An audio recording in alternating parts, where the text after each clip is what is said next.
नमस्कार दोस्तों, मैं सुरेंद्र सिंह रावत और मैं अपने YouTube channel target with Surendra पर आपका हार्दिक स्वागत और हार्दिक अभिनंदन करता हूं। दोस्तों, मैं ये नहीं कहूँगा कि मेरे चैनल को आप सब्सक्राइब करें, वीडियो को लाइक करें, शेयर करें। आपको जैसा लगे वैसा करना मेरी ड्यूटी है। आप तक इन्फॉर्मेशन पहुंचाना, आपको गाइड करना as a second grade teacher. तो मैंने यहाँ पर मेरे कॉन्टैक्ट नंबर भी लिखे हैं, लेकिन आप थोड़ा सा ध्यान रखें कि आपको अत्यावश्यक मीन्स आप समझते हैं ना कि आपके ज़रूरी हो जाए कि आपको मुझे कॉल करना ही पड़े तो ही कॉल करें। बाकी छोटी मोटी जानकारी के लिए मेरे यूट्यूब को आप यूट्यूब चैनल को विज़िट करें। उस पे ढेर सारी पूर्व में वीडियो बना रखी है, हर तरह की वीडियो मिलेगी। आपकी जो भी क्वेरी है सेकंड ग्रेड पे सब, और इस वीडियो में भी मैं काफ़ी कुछ क्लियर करने जा रहा हूँ। और इस वीडियो को आप देख रहे हैं तो आप तसल्ली से देखें, आप आलती पालती मार के बैठ जाएं, अच्छे से बैठ जाएं, वीडियो को कंप्लीट देखें। अभी आपके पास समय नहीं तो बाद में देखें, लेकिन कंप्लीट देखें, क्योंकि आपके वीडियो देखने से, आपके यूट्यूब पर वीडियो चलने से ही हमें मोटिवेशन मिलता है। हम आपके लिए नई जानकारी लेके आते हैं, आपको गाइड करते हैं। आपकी भी ड्यूटी है कि वीडियो को कंप्लीट देखें, टाइम नहीं है तो बाद में देखें, लेकिन कंप्लीट देखें और उन लोगों तक पहुंचाए जिन लोगों को इसकी आवश्यकता है। अनावश्यक रूप से शेयर नहीं करें, और अनावश्यक रूप से अगर मेरा वीडियो आपको अच्छा नहीं लग रहा तो लाइक भी नहीं करें। अनावश्यक रूप से आपको मेरा अगर आपको लग नहीं रहा है कि मेरे लिए ये चैनल अच्छा है तो आप सब्सक्राइब भी नहीं करें। और अगर आपको लगता है कि मेरे लिए ठीक है, अच्छा है, तो आप सब्सक्राइब करें, क्योंकि मैं फैक्ट और सत्य के साथ बात करता हूँ। ऐसी फेक न्यूज़ मैं नहीं लाता जो आपको मिसगाइड करे। अब मैं मेरी बात शुरू करने जा रहा हूँ। वीडियो लंबा हो सकता है, इसीलिए मैं कह रहा हूँ आपके पास समय हो तसल्ली से तो ही आपको वीडियो देखना है, नहीं तो आप स्किप करते इसको बाद में देख ले, है ना। कोशिश करें ज़्यादा से ज़्यादा लोगों तक पहुँचाएं, और कमेंट बॉक्स में कमेंट लिखें कि सेकंड ग्रेड से रिलेटेड आपको क्या इन्फॉर्मेशन चाहिए। देखो, छोटी मोटी इन्फॉर्मेशन आप एक बार मेरे कहने से विज्ञप्ति का अवलोकन करें। जो पूर्व में विज्ञप्ति नोटिफिकेशन जो आरपीएससी द्वारा डाला जाता है, उसमें सब कुछ जानकारी मेंशन की हुई है।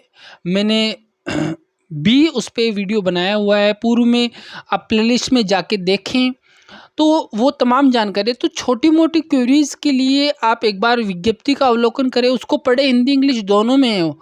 आपके काफ़ी डाउट्स क्लियर हो जाएंगे, आपके सब्जेक्ट क्या होना चाहिए। और मैं भी कोशिश करता हूँ इस वीडियो के माध्यम से जो आने वाली सेकंड ग्रेड भर्ती हैं, पुरानी सेकंड ग्रेड भर्ती है, तमाम चीज़ों पे हम बात करेंगे स्टेप बाय स्टेप।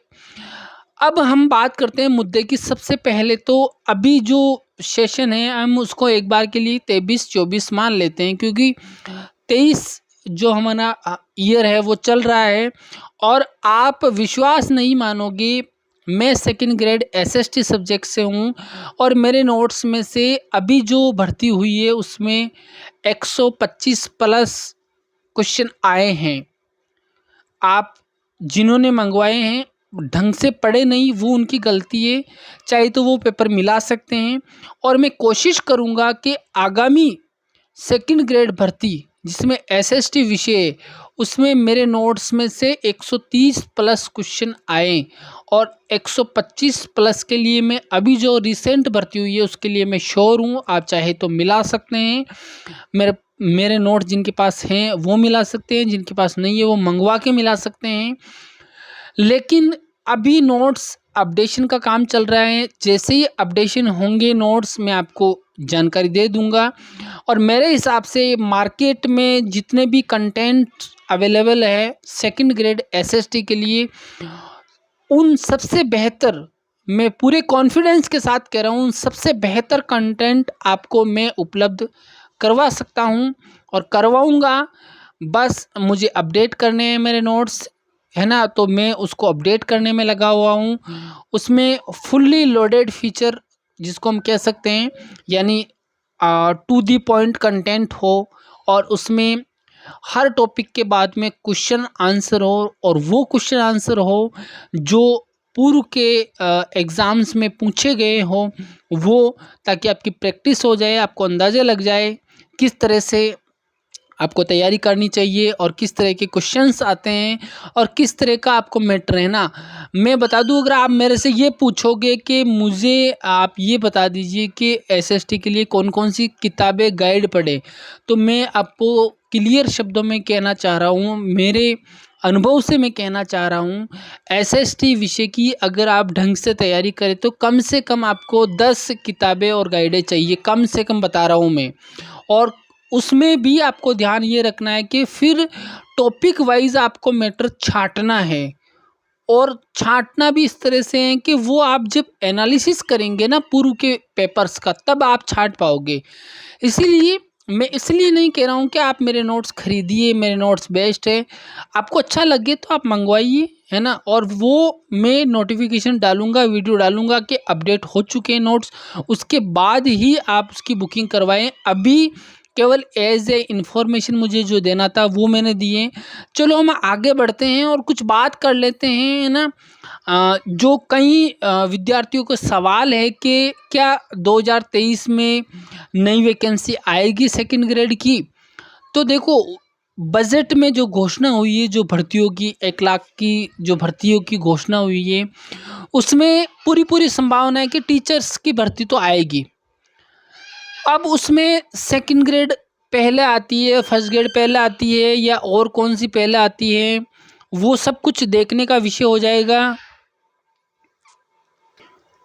तो हम बात कर रहे थे कि सेकंड ग्रेड की वैकेंसी पहले आती है, फर्स्ट ग्रेड की पहले आती है, या रीट की भर्ती पहले आती है, वो सब आगे की परिकल्पनाएं हैं। मैं आपको सत्य बता रहा हूँ, इसकी कोई ऑथेंटिक जानकारी नहीं है।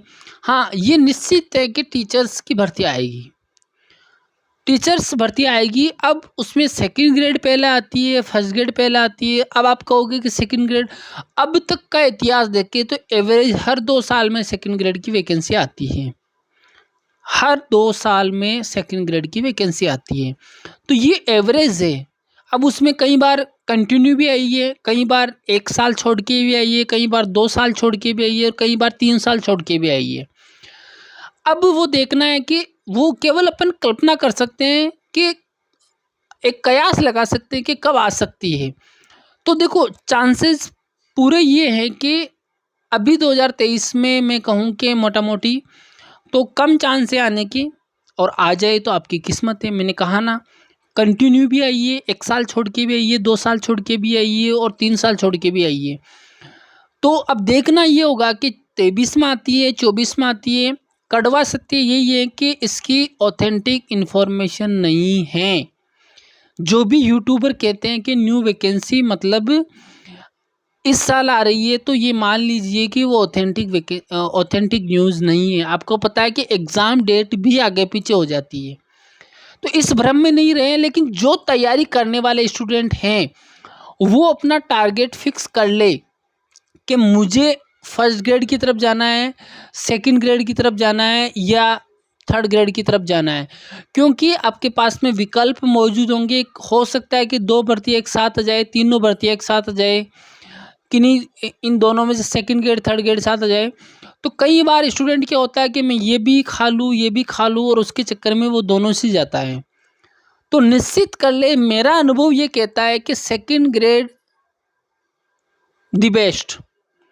सेकंड ग्रेड सबसे आसान है निकालना, और सेकंड ग्रेड का जो पद है, सैलरी वगैरह सब कुछ अच्छा है मेरे हिसाब से। मैं सेकंड ग्रेड हूँ इसलिए नहीं, मैंने जो अनुभव किया है ना, सर्विस करते हुए, वो एज ए प्रैक्टिकल मैं आपको बता रहा हूँ। तो अब हम बात कर लेते हैं नेक्स्ट। जो पुराना, सबसे पहले तो जो ज़्यादा जिज्ञासु है उनके लिए आगामी नई भर्ती, है ना, उसके बारे में हम बात करेंगे। इन पॉइंट्स पर क्या पढ़े, कैसे पढ़े, भर्ती कब आएगी, अन्य जानकारी और क्या क्या है वो सारी। अब पुरानी जो भर्ती, यानी अब जो 2023 में अभी जो दिसंबर 2022 में जो पेपर हुआ था, मैंने यहाँ पर 23 लिख दिया है।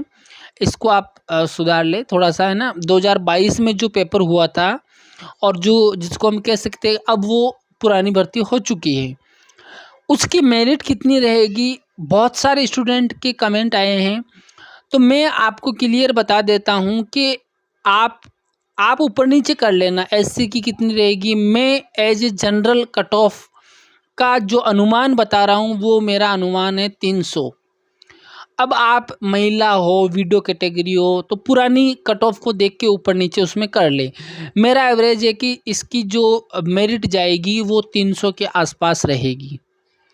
अब आप उससे कितना ऊपर हैं कितना नीचे हैं वो आप खुद अपना अंदाज़ लगा लें। मेरा सिलेक्शन होगा, मुझसे पूछेंगे कि सर मेरा सिलेक्शन हो जाएगा इतने नंबरों पे, तो भाई साहब बिना रिजल्ट के अपन कुछ नहीं कह सकते हैं। मैंने एक अनुमानित आपको कट ऑफ बताई है 300 नंबर अगर आपके आ रहे हैं तो आप इन रेस। अब आप इससे 5 नंबर नीचे हो तो आप सोच लो रेस में तो हो सकते हो, लेकिन चांसेस घटते जाएंगे जितने नीचे जाओगे। इससे जितना ऊपर बढ़ोगे चांसेस उतने बढ़ते जाएंगे। तो निश्चित रूप से मैंने ये लगा लिया है। अब आप अपने हिसाब से लगा लेना आप किस कैटेगरी में आते हैं, महिला है, पुरुष है, विकलांग है, जो भी है उनकी पूर्व की कट ऑफ के हिसाब से आप सारा कैलकुलेशन लगा लेना। उसके बाद में नेक्स्ट है कि जो भर्ती हुई है उसका रिजल्ट कब तक आएगा, ये भी कोई फिक्स नहीं होता है, केवल कल्पना कर सकते हैं। लेकिन हाँ, सरकार की रहेगी कि इसी 2023 के अंदर अंदर जैसे जल्द से जल्द आपको ना रिजल्ट देके, जैसे मान लीजिए आगामी 2 महीनों में आपको रिजल्ट देके, है ना, और उसके बाद में आगामी 2 महीनों में आपको ज्वाइनिंग दे दी जाए। ये एक कल्पना है, एक कयास है, एक अंदाज़ा है, बाकी कुछ कहा नहीं जा सकता है श्योरली, है ना। पेपर का लेवल कैसा था जो अभी हुआ था, मैं कहता हूँ एक एवरेज लेवल था, कंसेप्चुअल लेवल था, जो कंसेप्ट समझ के गया है। और मैंने पहले भी कहा, अब भी कह रहा हूँ, कभी भी चीज़ों को रटो मत, टॉपिक के कंसेप्ट को समझो, है ना। और उसके बाद में टॉपिक में तथ्यात्मक जानकारी, फैक्चुअल जानकारी बहुत कम याद करनी होती है। और जब आप कंसेप्ट समझते हैं तो आधे फैक्ट तो आपको कंसेप्ट के साथ याद हो जाते हैं, क्योंकि जब एक कंसेप्ट बनता है ना तो फैक्ट अपने आप आ जाता है। जैसे एज ए आप मान लीजिए आप महाराणा प्रताप पढ़ रहे हैं, है ना, तो अगर ढंग से थोड़ा सा आप एक तो दिमाग में थीम बनाए कि महाराणा प्रताप का जो जन्म है 9 मई 1540 को हुआ। अब निश्चित रूप से अगर आपको थोड़ा सा भी आप सीरियस है, इस डेट को आप 3-4 बार रिवाइज करेंगे तो मेरे हिसाब से आपके दिमाग में हाईलाइट इसलिए हो जानी चाहिए कि एक सेलिब्रिटी, जिसको हम कह सकते हैं कि इतिहास में एक ऐसा व्यक्तित्व रहा है जिन्होंने हमारे राजस्थान का गौरव, पूरे भारत का गौरव, है ना, बढ़ाया है, मान बढ़ाया है। और उस व्यक्ति की डेट ऑफ बर्थ हमें याद होनी चाहिए, है ना। और निश्चित रूप से वो एक हाईलाइट पॉइंट होता है एग्जामिनर के व्यू से, एग्ज़ाम में पूछने के व्यू से। तो 9 मई 1540 और आपको पता है 30 जनवरी 1597 उनकी जो डेथ की जो ईयर है वो है। तो अब आप हल्दी घाटी का युद्ध करते हो, निश्चित रूप से 1572 में उनका राज्याभिषेक हुआ था, है ना। तो निश्चित रूप से 72 में राज्याभिषेक हुआ था। तो अब आप जैसे जैसे पढ़ेंगे तो निश्चित रूप से 1500 का तो आपको आइडिया लग ही जाएगा कि 1540 और 1597, है ना, इसके बीच का जो भी मैटर है वो महाराणा प्रताप से रिलेटेड है। तो मोटा मोटा इस तरह से आप डेट याद कर सकते हो। तो हल्दी घाटी का युद्ध आएगा तो उसी बीच आएगा निश्चित रूप से, है ना। तो इस तरह से आप कंसेप्ट बना के तैयारी करोगे, टॉपिक को तैयार करोगे तो निश्चित रूप से क्या होता है कि कुछ फैक्ट अपने आप याद हो जाते हैं। और रिवीजन जितनी बार कर सकते हो, है ना, 1 बार 2 बार 3 बार 4 बार 5 बार 6 बार, मैं गिनती बोलते जाऊँ, है ना। मतलब एग्ज़ाम होने की डेट तक आप जितना रिवीजन कर सकते हैं, लिमिट कोई नहीं है। जितनी बार बोलते हैं ना, करत करत अभ्यास जड़मति होत सुजान, रस रसी आवत जात सील पड़त निशान, है ना। यानी अगर आप लगातार अभ्यास में रहते हैं, रेगुलरिटी में रहते हैं, चाहे आपकी स्पीड धीमी हो, चाहे आप डेली के 2 घंटे ही पढ़ते हैं और बहुत ही एकाग्रचित होकर और चीज़ों को समझते हुए याद करते हैं, पढ़ते हैं, समय पे रिवीजन करते हैं, तो निश्चित रूप से आप कितने ही कमज़ोर विद्यार्थी हो, आप 100% सिलेक्शन ले सकते हैं। 100%, मैं 100% वर्ड यूज़ में ले रहा हूँ। मतलब 100% का मतलब क्या शर्त है? आप एक लगातार रहें, कंसेप्ट के साथ चले और है ना, अभ्यास करें जितनी बार, जितने तरीक़ों से, जहाँ से भी आपको जानकारी मिलती है वैसे करें, तो निश्चित रूप से आप न केवल सिलेक्शन बल्कि आप रैंक के साथ में टॉपर भी हो सकते हैं। मुझे तो इस बात में किसी प्रकार का कोई डाउट नहीं है। अब मैं और कुछ बात कर लेता हूँ और नीचे मैं कंप्लीट जानकारी दूंगा सेकंड ग्रेड के बारे में। मैंने कहा ना, ये वीडियो उनके लिए जो तसल्ली से देखना चाहते हैं। आपके व्यूज़ आएंगे, आप देखेंगे वीडियो, तो मैं आपके लिए और अच्छे अच्छे वीडियो बना पाऊँगा। बाकी देखो, आपको पता है समय की सबके पास किल्लत रहती है। जिस तरह से आप वीडियो को इग्नोर करेंगे तो मैं भी उसी प्रकार से वीडियो नहीं ला पाऊँगा, क्योंकि जब कोई वीडियो देखेगा ही नहीं तो वीडियो लाने का सेंस ही क्या रह जाएगा। इसीलिए ये बात मैं दोहरा रहा हूँ। मैं ये नहीं कहूँगा मेरे चैनल को सब्सक्राइब करें। मैंने कहा आपको अच्छा लगे तो ही आप इस चैनल पे रुके, बाकी कोई दिक्कत नहीं है। प्लेटफार्म बहुत सारे चैनल, बहुत सारी जानकारियाँ है ना देने वाले भरे पड़े हैं, आप चाहे जहाँ जाए। लेकिन मैं एक तो मेरे चैनल पर फैक्चुअल और कंसेप्चुअल और एक ऑथेंटिक जानकारी ही देता हूँ। उसके अलावा मैं फालतू की बात बिल्कुल भी नहीं करता हूँ। आगामी नई भर्ती है ना, मैंने बताया आगामी नई भर्ती के बारे में आपको बता ही दिया है, कब आएगी, कैसे आएगी, है ना। अब उसमें क्या पढ़े, है ना, क्या पढ़े से पहले इम्पोर्टेंट है कैसे पढ़े। क्या पढ़ने के लिए तो मैंने बता दिया, मैं अपडेट कर रहा हूँ मेरे नोट्स, वो मंगवा लेंगे सफिशिएंट। आपको अदरवाइज़ एक भी किताब खरीदने की ज़रूरत नहीं है, मैं पूरी श्योरिटी के साथ बोल रहा हूँ। लेकिन आप अभी ही वीडियो देखने के बाद में कॉल नहीं लगाएं। मैं नोट्स अपडेट हो जाएंगे, एक वीडियो बना के डाल दूंगा कि आप ये नोट्स अपडेट हो चुके हैं एसएसटी के, और उसके बाद में आपको किस तरह से उसको मंगवा सकते हैं सारे डिटेल में दे दूंगा। अभी आप कुछ नहीं करें। कैसे पढ़े मैंने बताया, कंसेप्ट है ना, किसी भी चीज़ का कंसेप्ट बना के पढ़े, है ना। जैसे मैं एज ए एग्जाम्पल के माध्यम से, देखो वीडियो लंबा होगा, मैं बार बार कह रहा हूँ, तसल्ली हो तो ही देखिए। देखो एज ए एग्जाम्पल मैं लेता हूँ कि जैसे आपको राजस्थान के त्यौहार आपको पढ़ना है, राजस्थान के त्यौहार पढ़ना है, तो सबसे पहले आप महीनों को याद करिए, है ना। जनवरी फरवरी आपको याद है, इसी तरह चैत बैसाख ज्येष्ठ आषाढ़ सावन भादो आसोज काती मंगसर पौष माह और फाल्गुन, है ना। इस तरह से आप अपने, है ना, अपनी भाषा में ना कभी भी उसको मार्गशीर्ष ऐसे याद करने की नहीं है। चैत बैसाख ज्येष्ठ आषाढ़ सावन भादो आसोज काती मंगसर पौष और माह और फागुन, है ना। इस तरह से अपनी लैंग्वेज में याद करें, जिस फ्लुएंस में मुझे याद है उसी तरह। अब मैं इसको जैसे चैत बैसाख ज्येष्ठ आषाढ़ श्रावण भाद्रपद आश्विन, है ना, इस तरह से बोलने की कोशिश करूँगा ना शुद्ध, तो मेरा जो याद जो मुझे है वो चीज़ मैं उसको प्रॉपरली नहीं बोल पाऊँगा। क्यों? क्योंकि ये होते ही इस तरह से, राजस्थानी भाषा का कुछ फ्लुएंसी इस तरह का है ना।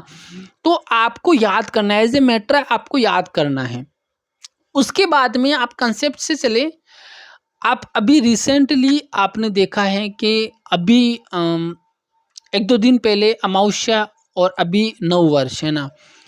तो जैसे अमावस्या यानी फाल्गुन महीना हिंदू महीनों का अंतिम महीना होता है हिंदू पंचांग का, जिसको हम विक्रम संवत बोलते हैं। और चैत्र महीना जो है वो आपके पहला महीना होता है ना, जिसमें चैत्र माह की जो प्रतिपदा होती है, एकम होती है, वो नववर्ष के रूप में मनाई जाती है। है ना। और चैत्र माह में ही जो अमावस्या होती है वो हिंदू महीनों के अनुसार, हिंदू पंचांग के अनुसार अमावस्या अंतिम डे होता है, अंतिम दिन होता है हिंदू वर्ष का अमावस्या। यानी चैत्र माह का ही, आप अगर मैं कहूँ तो चैत्र माह का ही अंतिम अगर चैत्र माह का ही वर्ष का अंतिम दिन में बोलूँ तो अमावस्या, और पहला दिन बोलूँ तो चैत्र शुक्ल प्रतिपदा, है ना। चैत्र शुक्ल एकम जिसको हम बोलते हैं वो। और उसके बाद में इस तरह से आप, है ना, कंसेप्ट बना के आप याद करोगे चीज़ों को, बहुत समझोगे तो बहुत अच्छे समझ में आएगा। रटने की आवश्यकता ही नहीं है, मुझे बहुत से तुम्हारे ऐसे ही याद हैं।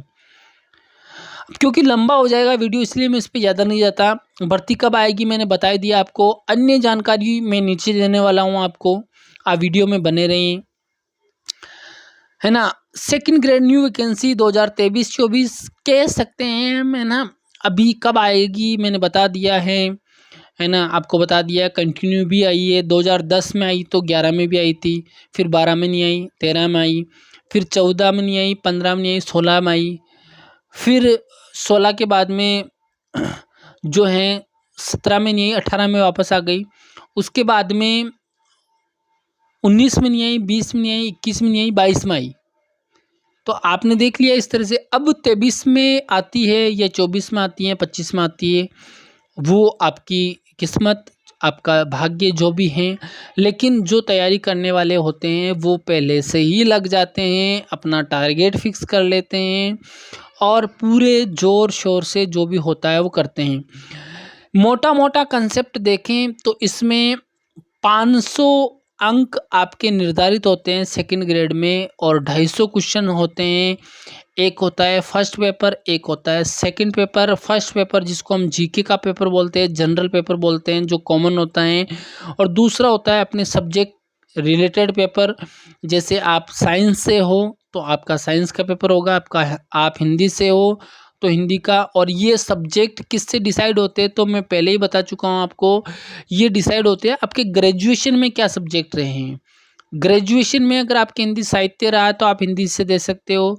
ग्रेजुएशन में आपके ज्योग्राफी, पॉलिटिकल साइंस, पब्लिकेट, दर्शन शास्त्र, राजनीति विज्ञान, इतिहास, ज्योग्राफी, इनमें से दो कोई सब्जेक्ट रहे हैं तो आप एसएसटी विषय से दे सकते हो।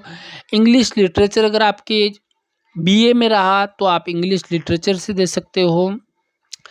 अगर आपके बीए के अंदर, ग्रेजुएशन के अंदर अगर आपके मैथ्स सब्जेक्ट रहा तो आप मैथ्स से दे सकते हो। आपके संस्कृत रहा तो संस्कृत दे सकते हो, ऑप्शनल की बात कर रहा हूँ मैं, है ना।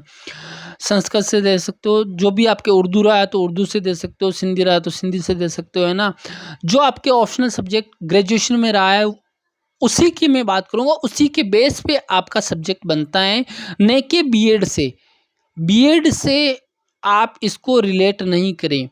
आपका सब्जेक्ट किससे तय होगा? ग्रेजुएशन से तय होगा। ग्रेजुएशन के ऑप्शनल सब्जेक्ट में आपके क्या रहे, जैसे मैंने अभी बताए, उससे तय होगा आपका सब्जेक्ट क्या बनेगा। जैसे मैंने बता दिया, हिंदी साहित्य रहा तो हिंदी, है ना। ऑप्शनल सब्जेक्ट, जो 3 ऑप्शनल सब्जेक्ट होते हैं उसमें बता रहा हूँ मैं। उसके बाद में आपको पता है कि फर्स्ट पेपर जो है 200 अंक 100% उसमें होते हैं, और सेकंड पेपर 300 अंक 150% होते हैं, आपको पता है ना। और अब आगे बढ़ते हैं, अब इसको और डिवाइड कर लेते हैं अपन, है ना।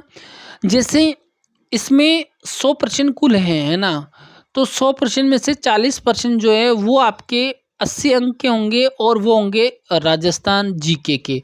उसमें आपके राजस्थान का कल्चर भी आ गया, ज्योग्राफी भी आ गया, हिस्ट्री भी आ गया, और अर्थशास्त्र भी आ गया।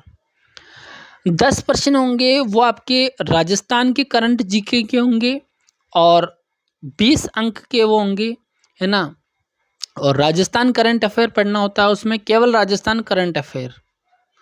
उसके बाद में 30% जो हैं वो 60 अंक के इंडिया जीके, जिसमें आपके सिलेबस में जो दे रखा है इंडिया जीके के अंदर आपसे क्या क्या पूछेंगे। थोड़ा सा पार्ट इसमें ज्योग्राफी का पूछते हैं, थोड़ा सा पार्ट आपके इकोनॉमिक्स का पूछते हैं, थोड़ा सा वर्ल्ड जीके का पूछते हैं। इस तरह से कुल मिला के 30 क्वेश्चन होते हैं और 60 अंक होते हैं। और 20 प्रश्न जो होते हैं वो शिक्षा मनोविज्ञान के होते हैं, एजुकेशन साइकोलॉजी जिसे हम बोलते हैं उसके होते हैं, और वो 40 अंक के होते हैं। ऐसे करके आपके 200 अंक और 100 प्रश्न पूरे हो जाते हैं। और इसमें आप कहोगे कि कितने लाए हैं, तो अपन सिलेक्शन की कैटेगरी में अभी तक का जो अनुभव देखा जाए तो अगर आप 75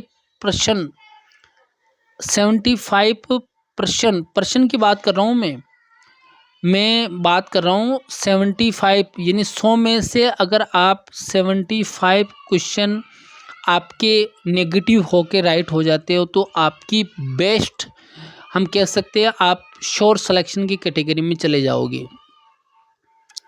अब आप इससे जितना नीचे जाओगे उतनी श्योरिटी कम होती जाएगी, इससे ऊपर जाओगे उतनी श्योरिटी और बढ़ती जाएगी।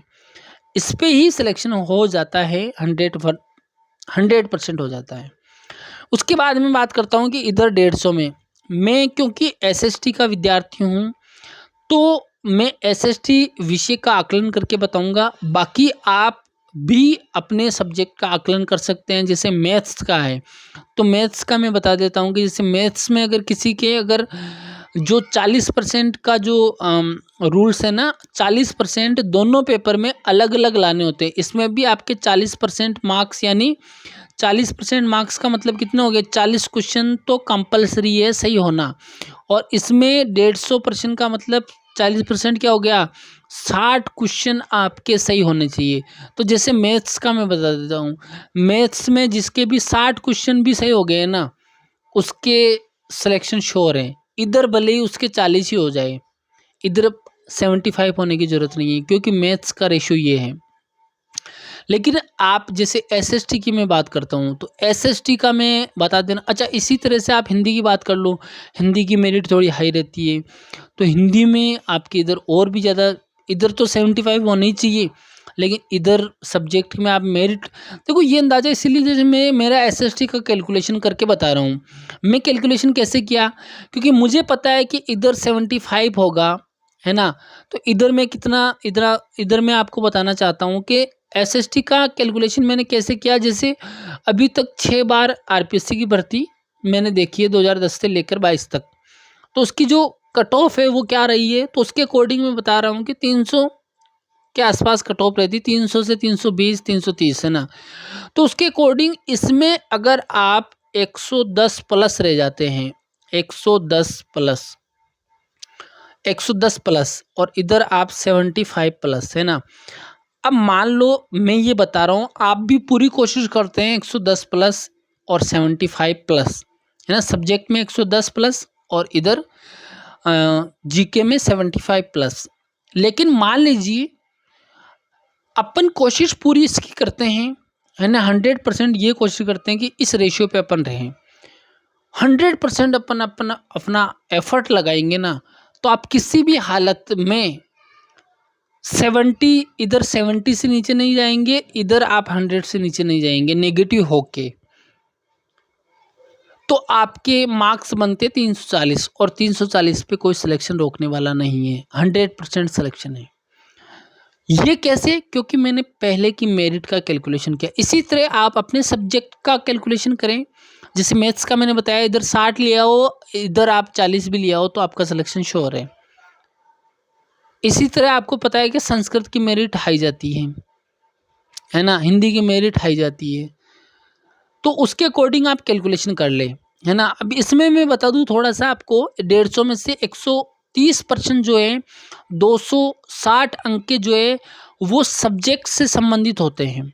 जो भी आपका विषय होगा, साइंस होगा तो साइंस से संबंधित पूछ जाएंगे, गणित होगा तो गणित से संबंधित पूछ जाएंगे, हिंदी होगा तो हिंदी से संबंधित पूछ जाएंगे, सोशल स्टडी सब्जेक्ट जिसको बोलते हैं, है ना, सामाजिक अध्ययन या सामाजिक विज्ञान जिसे आप बोलते हैं ना, वो सब्जेक्ट पढ़ते हैं तो उसमें पूछे जाएंगे आपसे। और 20% उस सब्जेक्ट की टीचिंग मेथड, शिक्षण विधियाँ, यानी उस सब्जेक्ट को पढ़ाने की कौन कौन सी विधियाँ काम में आपको लेनी चाहिए, वो आपके सिलेबस में रहेगी।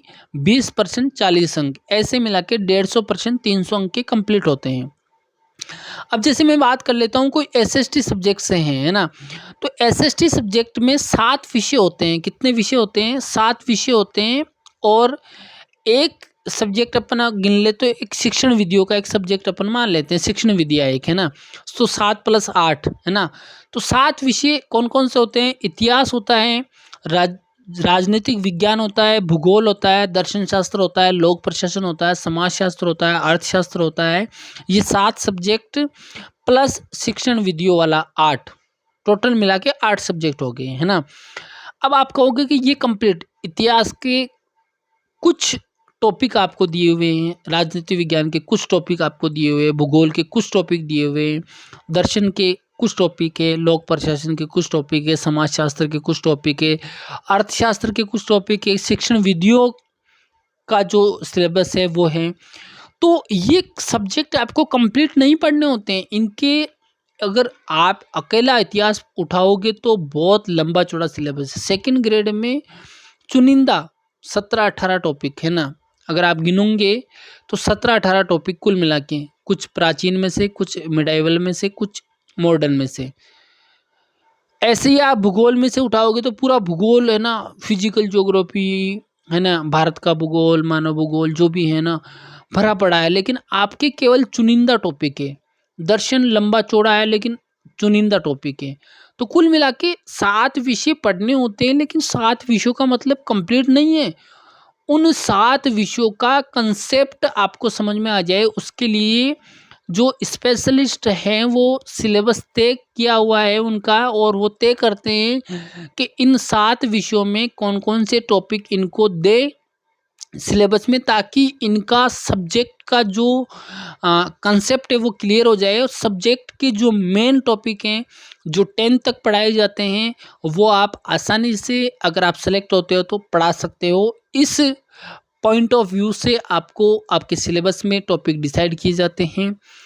अगर आपके ग्रेजुएशन में इन 7 सब्जेक्ट में से कोई से भी 2 सब्जेक्ट अगर आपके हैं, बीएड में कुछ भी हो उससे कोई लेना देना नहीं है, तो आप एसएसटी विषय से पेपर दे सकते हैं।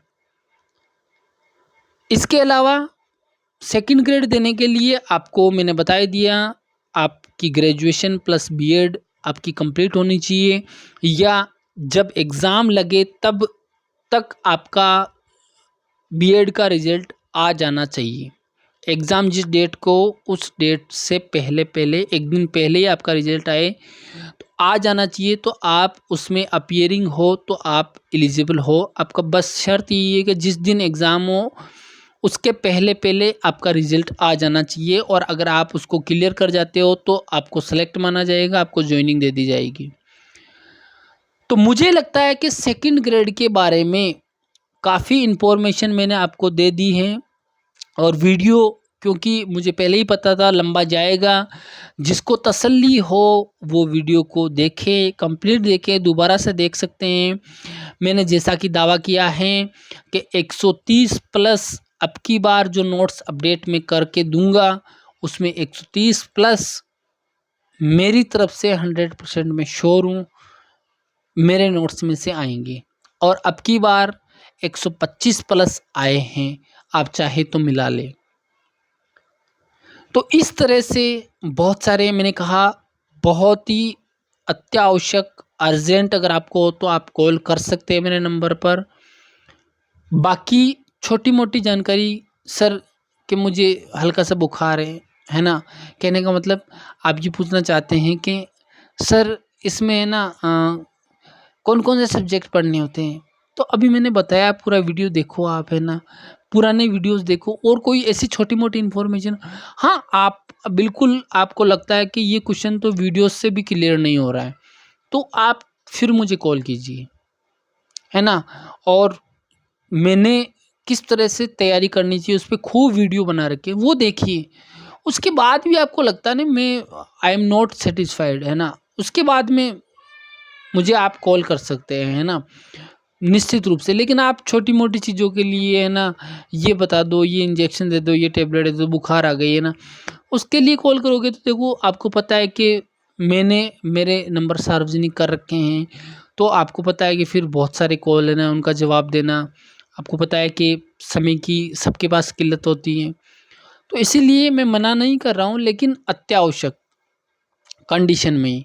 नोट्स अपडेट हो जाएंगे, मैं वीडियो बना के डाल दूंगा, उसके बाद आपको मंगवाने का प्रोसेस भी बता दूंगा और आप 100% 100% विश्वास करके एसएसटी विषय के लिए जो इतना बखेड़ा है उसको केवल और केवल आप मेरे नोट्स से सीमित टू दी पॉइंट और केवल मेरे नोट्स मंगवा के 10 से 15 किताबें उनमें से मीटर छाटने से बच सकते हैं और अच्छी मेहनत करें तो 100% सिलेक्शन ले सकते हैं। मैं उम्मीद करता हूं कि जो मेरे चैनल से जुड़ेगा वो मेरे वीडियो कंप्लीट देखेंगे और मैं उम्मीद करता हूं कि आपको ये वीडियो ज़रूर पसंद आया होगा। बाकी कुछ चीज़ें आप कमेंट कर दीजिए, है ना, मैं देख लूँगा उस पे क्या क्या कमेंट आते हैं, उसके अकॉर्डिंग मुझे वीडियो बनाने की आवश्यकता होगी। मुझे लगेगा कि आप मेरे मुझे सराह रहे हो तो निश्चित रूप से मुझे मोटिवेट करोगे तो मैं भी आपको मोटिवेट, और मैं कह दूं कि इसमें कोई दो राय नहीं है, कितना ही कंपटीशन हो, कितनी ही आप में तनाव भरी स्थिति हो, कितना ही कुछ हो, कुछ भी हो, अगर आप कड़ी मेहनत करते हैं उसका कोई तोड़ नहीं है। कितने ही पेपर आउट हो, कुछ भी हो, अगर आपने कड़ी मेहनत की है ना, आपने लगन से, है ना, इंटरेस्ट के साथ में चीज़ों को पढ़ना शुरू किया, कंसेप्ट को समझना शुरू किया, है ना, कंसेप्ट बनाना शुरू किया और पूरी तन्मयता के साथ में, लगन के साथ में अगर आप तैयारी करते हैं तो कुछ भी हो, मैंने कहा ना, कितने ही पेपर आउट हो जाए, कुछ भी हो जाए, आपका सिलेक्शन कोई नहीं रोक सकता है भाई साहब। मैं कह दूं 100% आपका सिलेक्शन होगा। आपकी इच्छा शक्ति पे डिपेंड करता है, आपके विल पावर पे डिपेंड करता है। और देखो, हताशा निराशा इस जीवन में चलती रहती है, वो एक साइड लाइन करके उसको चले, है ना, उससे ज़्यादा इफ़ेक्टिव नहीं हो। और मेरी अग्रिम शुभकामनाएं हैं, निश्चित रूप से आपको जो अच्छा लगे मेरे चैनल के लिए वो करें। इसी के साथ में मैं आज का वीडियो समाप्त करता हूँ। सेकंड ग्रेड से संबंधित, टीचर से संबंधित, है ना, एजुकेशन से संबंधित आपको जानकारी अगर अच्छी लगती है तो आप निश्चित रूप से इस चैनल से जुड़िए। रीट के भी कभी कभार मैं वीडियो बना देता हूँ, फर्स्ट ग्रेड के भी बना देता हूँ, लेकिन मेरा मेनली फोकस जो है वो सेकंड ग्रेड का सिलेबस, सेकंड ग्रेड की कंप्लीट जानकारी, चाहे सिलेबस हो, है ना, उसका जो भी एनालिसिस वगैरह सब कुछ इस पे हैं। और इसी के साथ आज की वीडियो को समाप्त करते हैं। धन्यवाद, मिलते हैं अगले वीडियो में।